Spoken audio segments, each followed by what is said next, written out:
પ્રણામ. માધવ વિદ્યા સંકુલ ઓનલાઈન ટીચિંગમાં આપનું હાર્દિક. આજનો આપણો વિડીયો છે ધોરણ 8 વિજ્ઞાન પ્રકરણ 11 બળ અને દબાણ. હવે પદાર્થ કઈ રીતે ગતિ કરે છે એ આપણે 7મા ધોરણમાં શીખી ગયા છે. એક પદાર્થ બીજા પદાર્થ કરતાં કેટલા વધુ ઝડપથી ગતિ કરે છે એ પણ આપણે નક્કી કરી શકીએ છીએ, અથવા તો આપણે રોજિંદા જીવનના ઘણા બધા ઉદાહરણોની મદદથી એ જોઈ શકીએ છીએ કે કોણ વધુ ગતિ કરે છે કે કોણ ઓછી કરે છે. તો એકમ સમયમાં પદાર્થે કાપેલું અંતર એ આપણને શું જણાવે છે? જમીન ઉપર ગબડતો દડો ધીરે ધીરે આગળ વધી પછી ધીમો પડી જાય છે. ક્યારેક એની ગતિની દિશા પણ બદલાઈ જતી હોય છે. તો શક્ય છે કે દડો ધીમો પડે ત્યારે એની દિશા બદલાય. તો આવું થવાનું કારણ શું હોઈ શકે? કે ગતિમાં વધારો ઘટાડો થાય, તો એક જ દિશાના બદલે એની દિશા બદલાય. તો ક્યારેક આપણને આ નવાઈ લગાડે એવું છે.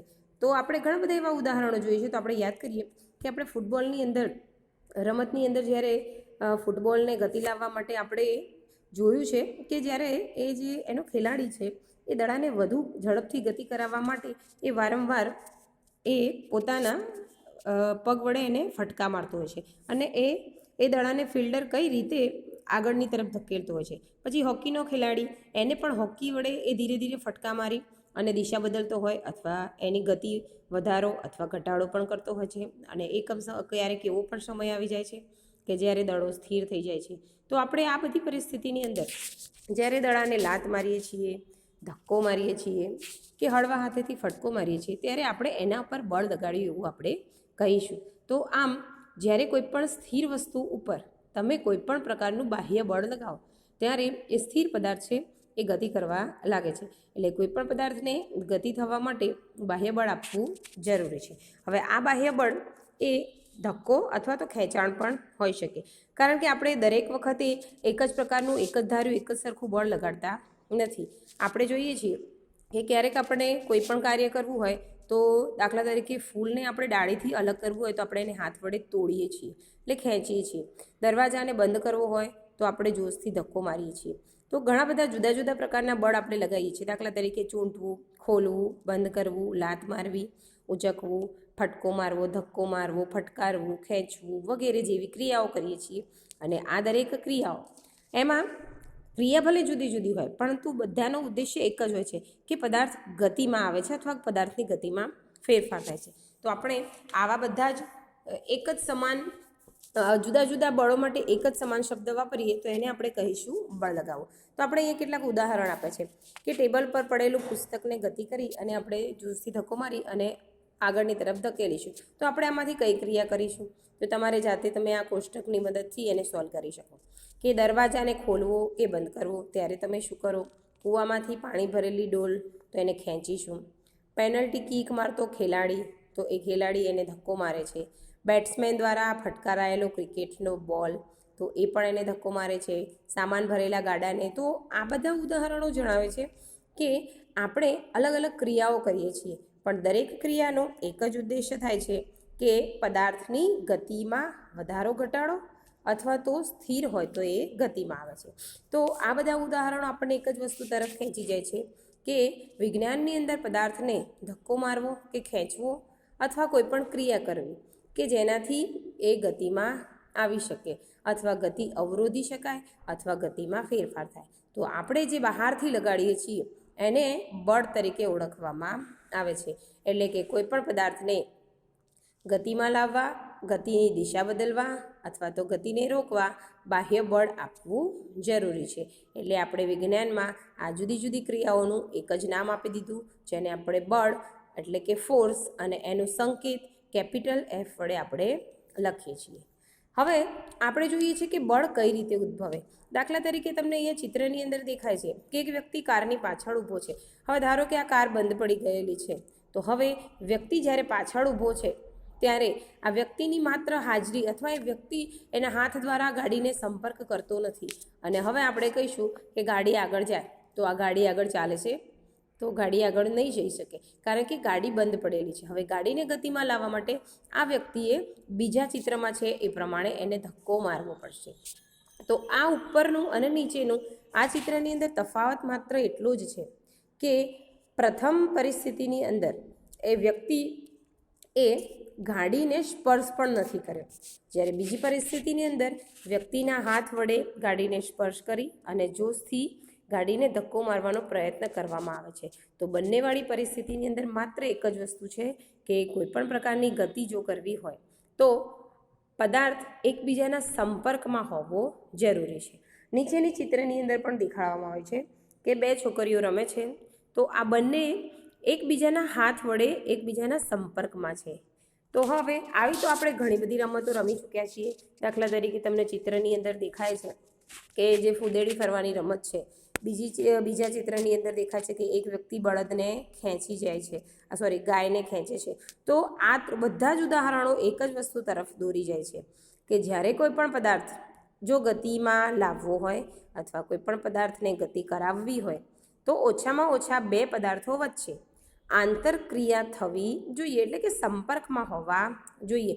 કારણ કે જો સંપર્કમાં નહીં હોય તો આ બે પદાર્થો વચ્ચે આંતરક્રિયા એ બળમાં પરિણમતી નથી. એટલે આ બાજુના ચિત્રો જે ગાડીવાળું આ બે છોકરીઓ રમે છે એ અને આ ગાય અને માણસવાળા દરેક પરિસ્થિતિની અંદર આપણે દરેકમાં જોઈએ છીએ કે જ્યારે બંને વ્યક્તિ અથવા વસ્તુઓ એકબીજાના સંપર્કમાં હોય, એટલે એકબીજાના સંપર્કમાં હોવું અને એને વિજ્ઞાનની ભાષામાં આંતરક્રિયા થવી એવું કહી શકાય.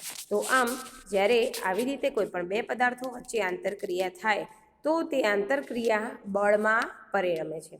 હવે આ આંતરક્રિયા કઈ રીતે થાય છે એના દ્વારા પણ બળની શરૂઆત થતી હોય છે. તો આપણે થોડું વધુ શીખવાનો પ્રયત્ન કરીએ. અહીં આકૃતિની અંદર એક બોક્સ આપ્યું છે મોટું વજનદાર. હવે આપણે એને એકલા હાથે ધક્કો મારવાનો પ્રયત્ન કરીએ તો તે આપણાથી ખસતું નથી. હવે આપણે આપણા મિત્રની મદદ લઈ અને એ મિત્રને કહીશું કે મને જરા મદદ કર. તો તે જ વસ્તુને તે બંને જણા સાથે ધક્કો મારે છે. તમને આકૃતિ એમાં દેખાય છે. તો આ બંને જણા એક સાથે બળ લગાવે છે તો તે બોક્સ છે એ જે બળ લગાવે છે અથવા તો જે વિદ્યાર્થીઓ ઊભા છે તેની વિરુદ્ધ દિશામાં એ ગતિ કરવાનું ચાલુ કરે છે. અને બીજી પરિસ્થિતિની અંદર બંને વિદ્યાર્થીઓ એકબીજાની સામસામે બળ લગાવે છે, એટલે કે વિરુદ્ધ દિશામાં બળ લગાવે છે. એક વ્યક્તિ પૂર્વમાં લગાવે તો એક પશ્ચિમમાં, અથવા એકની દિશા ઉત્તર તરફ છે તો એકની દિશા દક્ષિણ તરફ છે. તો આમ આપણે જોઈ શકીએ છીએ કે પરિસ્થિતિ બીની અંદર બોક્સ ગતિ કરતું નથી, તે તેનું ત્યાં જ રહે છે. તો આ બંને પરિસ્થિતિઓમાં વસ્તુના સંપર્કમાં તો છે જ, એટલે કે આંતરક્રિયા તો થાય છે તો બળ ઉદ્ભવવું જરૂરી છે. તો પહેલી પરિસ્થિતિમાં બળ ઉદ્ભવે છે, જ્યારે બીજી પરિસ્થિતિમાં બળથી કોઈપણ પ્રકારની ગતિ ઉદ્ભવતી નથી. તો આ બંનેનું કારણ શું છે? તો બંનેમાં પરિસ્થિતિ એવી છે કે જ્યારે તમે એક સમાન બળ એક જ દિશામાં લગાવો છો ત્યારે બળમાં વધારો થાય છે. એટલે કે પહેલી પરિસ્થિતિમાં એક જ દિશામાં બળ લાગે છે, તેથી બળમાં બંને વિદ્યાર્થીઓના બળ એકબીજાના બળમાં ઉમેરાય છે અને જેના કારણે ભારે બોક્સ છે એ એક દિશામાં ધકેલાઈ જાય છે. જ્યારે પરિસ્થિતિ બીની અંદર બંને વિદ્યાર્થીઓના બળ પરસ્પર વિરુદ્ધ દિશામાં લાગે છે અને પરિણામે તેમના જે બળો છે તેનો તફાવત શૂન્ય થઈ જાય છે.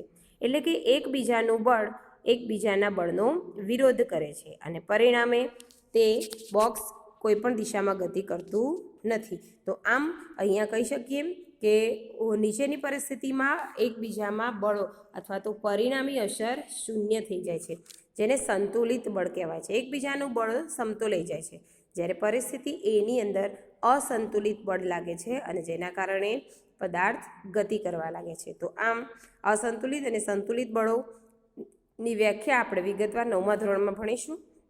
હવે આપણે શીખ્યા કે બળ વધારે અથવા ઓછું હોઈ શકે. અહીંયા રહેલા બે વિદ્યાર્થીઓમાંથી જો કોઈ વિદ્યાર્થી થોડો બળવાન હોય તો તે વધુ બળ લગાવશે. તો જો બળનું મૂલ્ય બીજા વિદ્યાર્થી કરતાં વધી જાય તો બોક્સ થોડું ઘણું ખસી શકે છે. આમ બળનું મૂલ્ય એ સામાન્ય રીતે બળની માત્રાને બળનું મૂલ્ય તરીકે ઓળખવામાં આવે છે. જો બળનું મૂલ્ય અથવા તો દિશા બદલાય તો તેની અસર પણ બદલાય છે. તો આમ આના ઉપરથી આપણું તારણ એટલું નીકળે છે કે જો કોઈ બે પદાર્થો પર લાગતા બંને બળો વિરુદ્ધ દિશામાં હોય તો બળ પર લાગતું ચોખ્ખું પરિણામી બળ એ 0 થઈ જાય છે.